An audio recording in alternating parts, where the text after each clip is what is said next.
پہلے وہ بیت المقدس فتح کریں گے، پھر غزوہ ہند کریں گے. تو وہاں سے وہ چلیں گے، وہ پھر آ کے لڑیں گے اٹک کے اوپر. پھر وہ نعمت شاہ ولی بھی کہتے ہیں کہ لاہور بھی فتح ہوگا تو پھر وہ اجمیر بھی فتح ہوگا اور اندور بھی فتح، وہ ان کے فکر نام تھے. یہ ہے وہ بیسیکلی غزوہ ہند، جس میں وہاں سے لوگ، اسی لیے کہا گیا آپ صلی اللہ علیہ وسلم نے کہ ان کے بادشاہوں کو زنجیروں میں جکڑ کے لے کے آئیں گے اور ان کے خزانے بیت المقدس میں سجا دیے جائیں گے. بادشاہوں کو کیوں لکھا ہے؟ اس کی وجہ یہ ہے کہ جب یہ حملہ ہوگا پاکستان پہ، چین حملہ کرے گا وہاں پر، انڈیا پہ، تو انڈیا تقسیم ہو چکا ہوگا، اس لیے ایک بادشاہ نے لے کر بادشاہوں مختلف ریاستوں میں واپس تقسیم ہو جائے گا، وہ پھر اس کو وہاں پر اس کو فتح کر کے. یہ ہے پورے کا پورا سینیریو جو بنتا ہے. سر یہ غزوہ ہند کی جب ہم تھوڑا سا اس کو براڈر پرسپیکٹ میں جائیں، اس وقت جو ہے یہ نہیں ہے. لوگ کچھ کہہ رہے ہیں کہ واقعہ ہوا تھا، محمد بن قاسم آئے، محمود غزنوی آئے. سمپل سی حدیث ہے، کتاب الفتن کی بھی حدیث ہے، یہ اوپر پڑھی ہوئی ہے، نسائی کی بھی حدیث، کہ بیت المقدس سے ایک بادشاہ، ابھی تک بیت المقدس پہ مسلمانوں کا کنٹرول نہیں رہا. حضرت عمر کے زمانے میں بھی تھا، لیکن وہ شام کا ایک حصہ تھا، دمشق سے اس کو غرور کیا. بیت المقدس سے ایک بادشاہ ہند اور سندھ کے لیے لشکر روانہ کرے گا. ایک جگہ صرف ہند کا لفظ استعمال ہے، ایک دفعہ ہند سندھ کا لفظ استعمال. تو یہ سر کہاں تک جائے گا پھر؟ سیاب لوگوں کی بات، یہ پورا علاقہ تو آپ فتح کر چکے ہوں گے نا. خراسان سے آپ چلیں گے، آپ رونتے ہوئے سارے کا سارا وہاں پہنچ جائیں گے، ایلیا میں گارڈ دے جائیں گے، وہاں آپ کی بادشاہ امام مہدی قائم ہو چکی، ادھر سے لڑائی شروع ہوگی. اس لیے فرمایا دو چیزیں، کہ یہ لشکر جب فتح حاصل کرے گا تو دجال کے قیام تک اب وہاں رہے گا، ایک حدیث میں یہ ہے. دوسرا یہ ہے کہ جب یہ واپس لوٹیں گے تو عیسیٰ ابن مریم کو اپنے درمیان پائیں گے. اب ذرا ترتیب دیکھ لیجیے.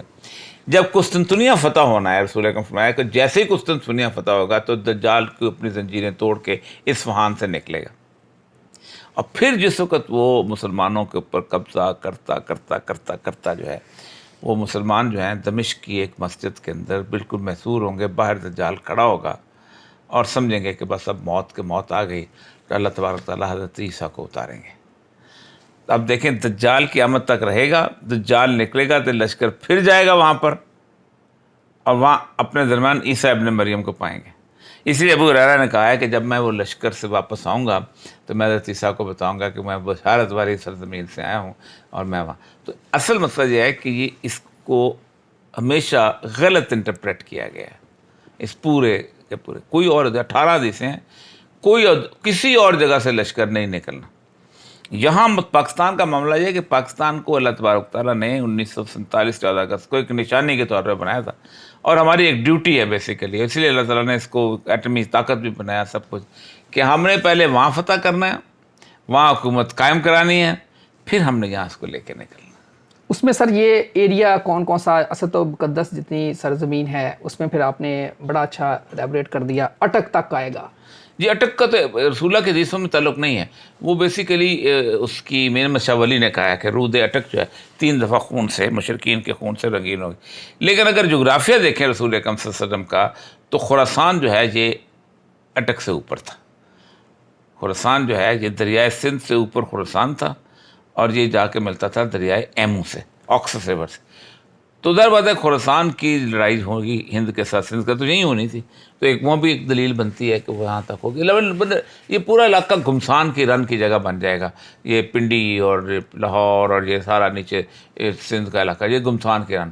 فائنل باؤٹ جو ہے وہ وہاں پر ہوگی، اور جہاں وہاں مسلمان فتح حاصل کریں گے، اور وہ اس کے اندر آپ نے فرمایا بیت المقدس سے آئے گا.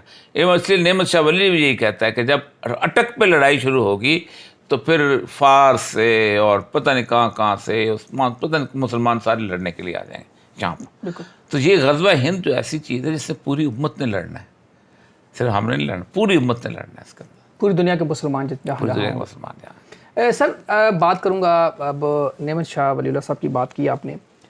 ان کا جو 2000 کے قریب اشعار تھے وہ سارے کے سارے، یعنی کہ 200-250 اشعار ہیں، باقی سارے جو ہیں انہوں نے پیشن گوئیاں یا سارا جو انہوں نے بتایا تھا وہ مسلمان سیو نہیں کر پائے. پھر وہاں ہلاکو خان آئے تھے، انہوں نے ساری لائبریریاں بھی تباہ کر دی تھی. اگر اس کی بات تو مسلمان اپنے ایسٹ کو علم سے دور ہو کے کیوں نہیں اس کو سیو کر پائے؟ دیکھیں نعمت شاہ ولی کا جہاں تک تعلق ہے تو نعمت شاہ ولی کی اس طرح کے بہت سارے پیش گئے. بنیادی طور پر آپ کو رسول اللہ صلی اللہ علیہ وسلم کی حدیثوں تک رہنا چاہیے. تو آپ صلی اللہ علیہ وسلم کی جو حدیثیں ہیں وہ ایک تو کتاب الفطر میں ہر بخاری میں، مسلم میں، مشکات میں باب الفطر موجود ہے. پھر نعیم بن حباد کی کتاب ہے، وہ بڑی مشہور کتاب ہے. پھر ایک سنن وردۃ الفتن وہ بھی موجود، اس میں اندر سارا کو تفسیر ہے.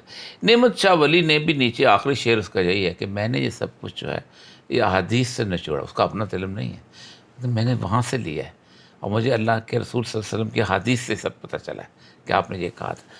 تو ایسا تو ہم چھوڑیں، مطلب بغداد میں ہلاکو نے جب فتح کیا ہے تو آپ خود سوچیں کہ بغداد میں اس لائبریری کو جلایا تھا تو کتنے دن تک بغداد جو تھا اس کا جو دجلہ دریا تھا وہ کالا چلتا رہا تھا، وہ راکھ اس میں کتابوں کی پھینک.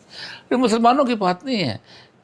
یہ سکندر اعظم جس کو بہت بڑی چیز سمجھتے ہیں، یہ جب پہنچا تھا پرسی پولس ایران میں تو اس کو پتہ چلا یہاں لائبریری بہت بڑی تھی، اس نے سب سے پہلے لائبریری جلائی تھی. دنیا کی سب سے بڑی لائبریری جو ہے مصر میں تھی، اسکندریہ کی لائبریری. تو وہ رومنس نے جب مصر کو فتح کیا تو انہوں نے جلا دی تھی.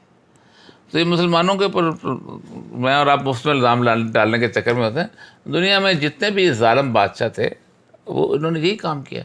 ہلاکو نے بھی کیا، تو چنگیز نے بھی کیا، تو اس کے بعد سکندر اعظم نے بھی کیا، سب نے کیا. بالکل ٹھیک ہے ناظرین، عاطف مجید اور اوریہ مقبول جان صاحب کو دیجیے اجازت. اللہ حافظ.